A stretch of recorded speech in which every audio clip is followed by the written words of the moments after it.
Aujourd'hui, j'aimerais bien vous montrer comment créer un mind map. Pour cela, j'ai déjà préparé un peu déjà. Tout d'abord, c'est important d'avoir au milieu un cercle.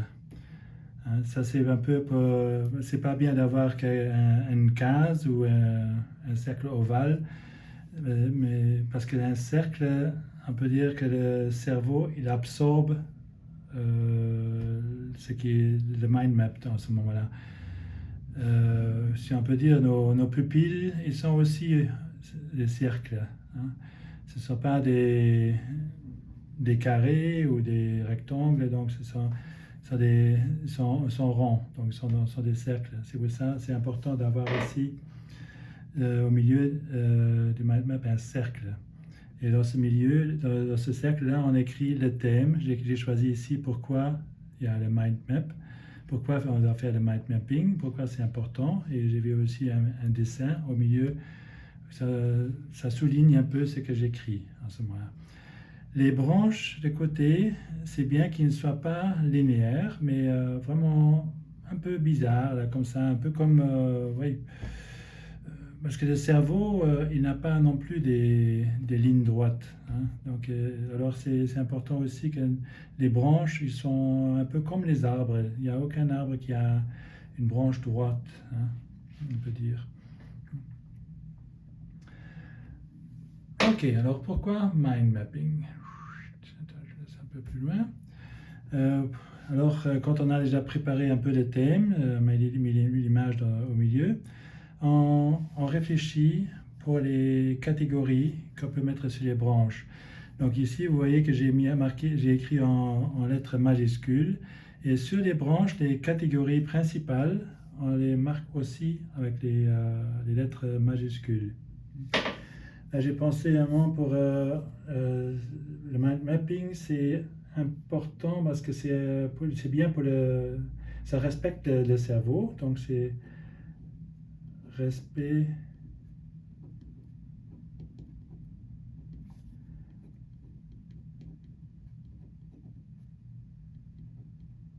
cerveau. Hop, ouais.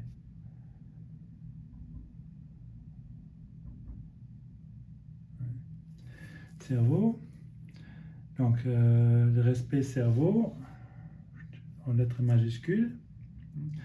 Le deuxième, on peut dire c'est un bon entraînement chaque fois.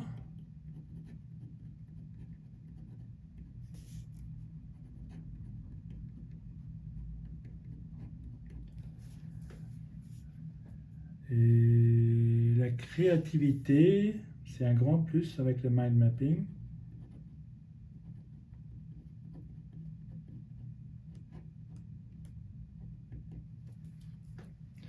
Créativité. Qu'est-ce qui est encore important? Du gain de temps. Parce qu'avec ça, on gagne vraiment du temps. Gain du temps. Et il y a aussi des répétitions rapides. Avec ceci, on répète rapidement, vraiment. Hein.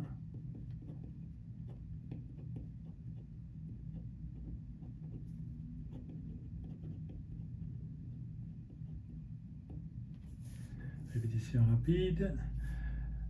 On voit tout de suite la structure du thème.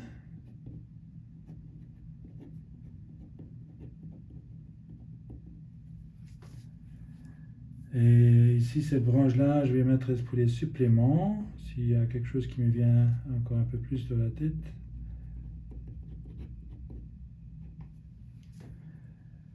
Et la dernière branche, on peut dire, il y a le respect pour les cerveaux, mais il y a aussi le respect pour la mémoire. Donc, c'est respectueux pour la mémoire. Respect, mémoire.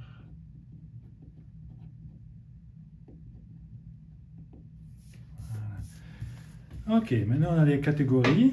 Donc on a déjà réfléchi aux catégories. Maintenant on va aller regarder les sous-catégories de chaque branche.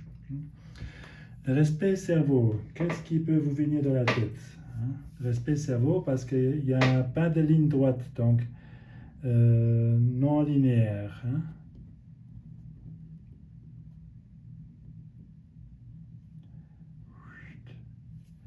Faites jamais avec une règle une ligne droite parce que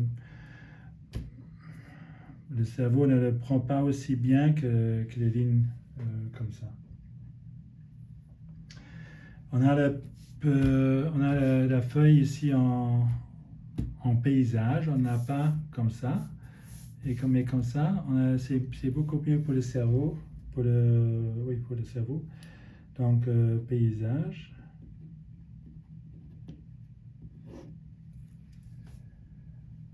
On a aussi, on réfléchit, le filet, on peut dire le filet. Pour ça, je vais mettre un peu une petite image ici, comme si c'est un filet. On peut dire notre savoir, ce qu'on apprend ici. Normalement, notre savoir tombe un peu, on peut dire, dans la filet dans notre cerveau. Et beaucoup qui peut passer. Parfois, il y a des grands trous là-dedans. Mais grâce à ça, le filet devient plus serré et ce que nous savons va tomber beaucoup plus difficilement à travers grâce au mind mapping. Nos deux moitiés du cerveau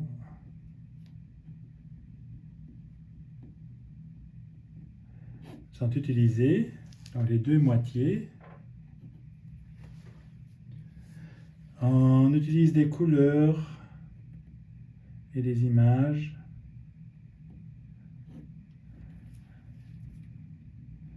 Et ça, c'est très bien pour le cerveau aussi.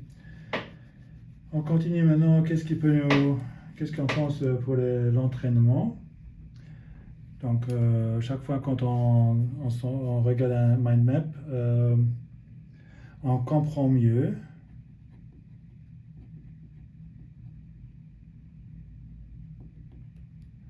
Donc, je marque la compréhension, c'est mieux. La visualisation aussi.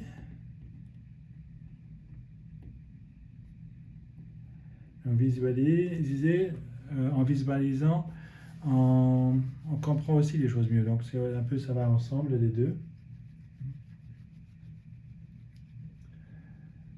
Et ce qui est important, grâce à un mind map, on doit d'abord réfléchir.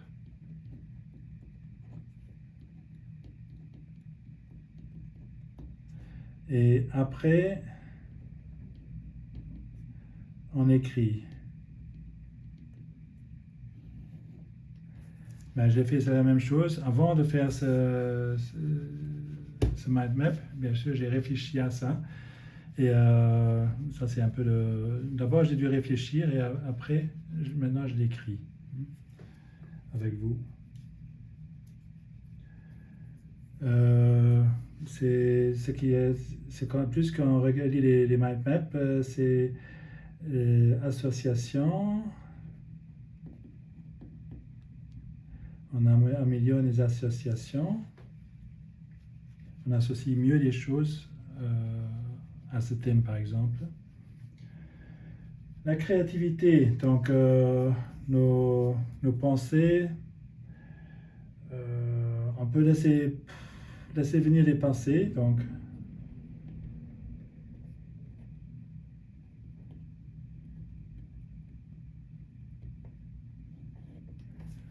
on laisse venir les pensées et dès qu'on les a, dès qu'ils viennent, on les écrit. Là aussi, il y a le filet. Je vais regarder encore une fois. Il y a encore le filet là qui garde notre compréhension. Il y a beaucoup de parties de notre cerveau qui sont utilisées grâce à ceci.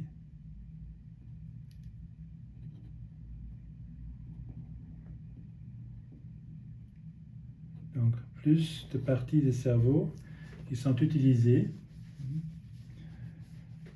Et qu'est-ce qu'on a comme gain de temps grâce à ça? Donc, il y a moins de répétitions, on a besoin de faire moins de répétitions.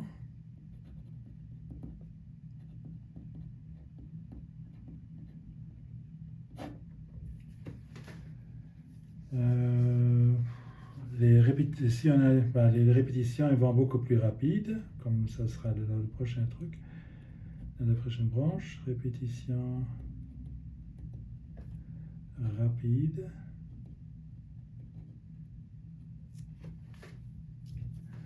Et il y en a aussi beaucoup moins de mots.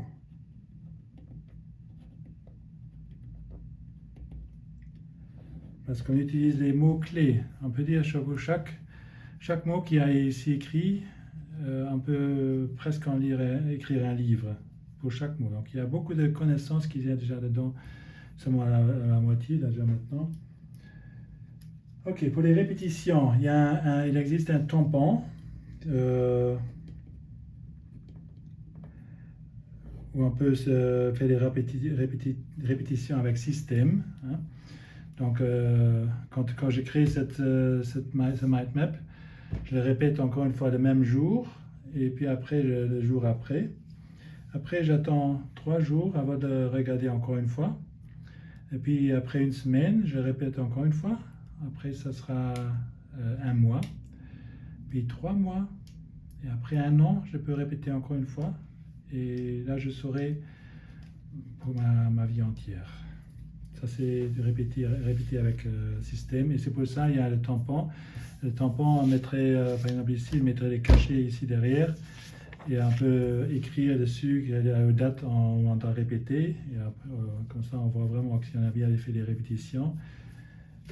Et on peut même les marquer dans notre téléphone si on veut. Donc, structurer. Donc, même que j'ai commencé maintenant le mind map et je vais continuer plus tard, je peux toujours. Donc, il y aura toujours quelque chose qui va me venir dans la tête que je peux marquer un peu de plus. Donc, c'est modulable, on peut dire. Je peux toujours construire plus. Toujours. Le thème est au milieu.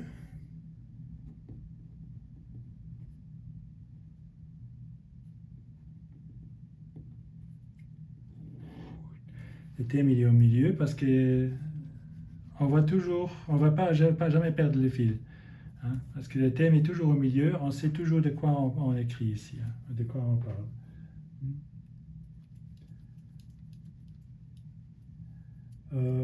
On va maintenant continuer un peu de suppléments, par exemple.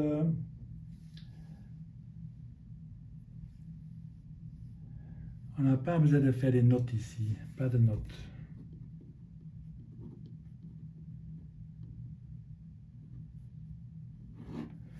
Je ne comprends pas ces choses-là. Par exemple, si j'écris quelque chose ici en dessous, là, oh, je dois faire c'est ça et ça, on met les notes tout de suite dedans. C'est important. Toutes les notes sont importantes. On n'a pas besoin de faire des notes encore de côté. On les intègre tout de suite là où dans la catégorie ou sur la branche que ça correspond. Donc, on n'a pas besoin de faire des notes. Ils ont tous déjà dedans.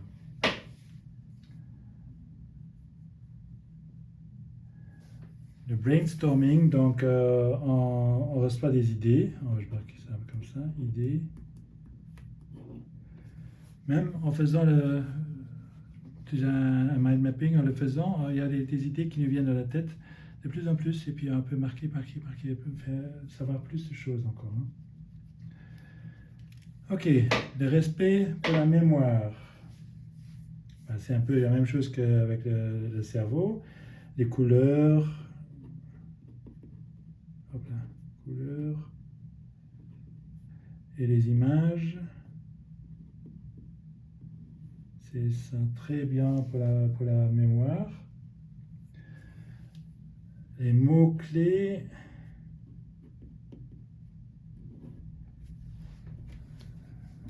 pas vous allez se rappeler d'un tout un texte. C'est un mot-clé, avec un mot-clé, comme je l'avais dit déjà avant, on peut presque écrire un livre, hein, avec un mot de clé seulement.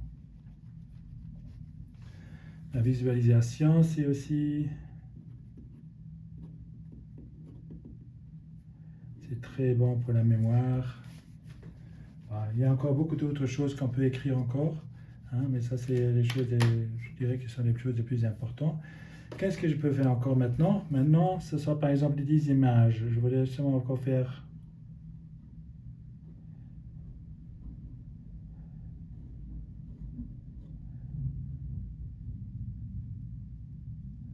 Ici, on peut dire que ça sont les deux moitiés du cerveau. Donc, on utilise les deux cerveaux, les deux moitiés du cerveau, pardon. Donc, maintenant j'ai trois images déjà, 1, 2, voilà, là c'est la même chose, là aussi. Et vous pouvez encore mettre les autres images qui vous viennent dans la tête, vous pouvez les dessiner ou les sortir de l'internet et les coller aussi dessus. Et après, il ne reste qu'à colorer le milieu, toutes les lettres, si vous voulez, puis les branches, chaque branche d'une autre couleur, c'est assez important pour qu'on puisse voir. Et après, même des sous-branches qui restent, par exemple ici, j'aurais fait en rouge, la créativité, j'aurais fait en rouge. Même les sous-catégories, les sous-branches là, on peut les marquer aussi en rouge en ce moment-là. Seulement les branches, et comme ça, on voit que ça appartient ensemble. Donc, chaque branche a sa couleur. Et comme ça, avec les images, le mind map, ce serait déjà bon, très bon. Et vous n'avez qu'à visualiser, le répéter avec système jusqu'à la bonne compréhension. Vous allez voir, vous allez apprendre très bien comme ça. À la prochaine.